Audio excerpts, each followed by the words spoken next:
Kenapa ya kalau kita dengar cerita horor suka jadi merinding?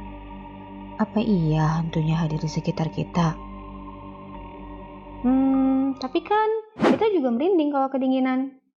Jadi sebenarnya apa sih merinding itu? Kita bahas yuk.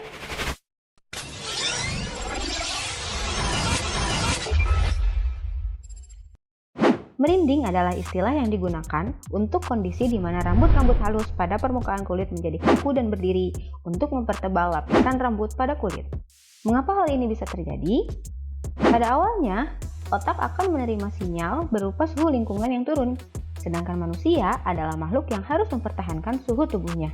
Sehingga akan dikeluarkan hormon adrenalin untuk meningkatkan panas dalam tubuh kita.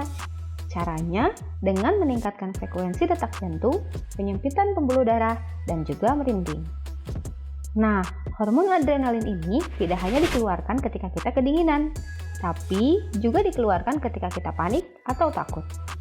Oleh sebab itu, kita merinding ketika mendengar cerita horor.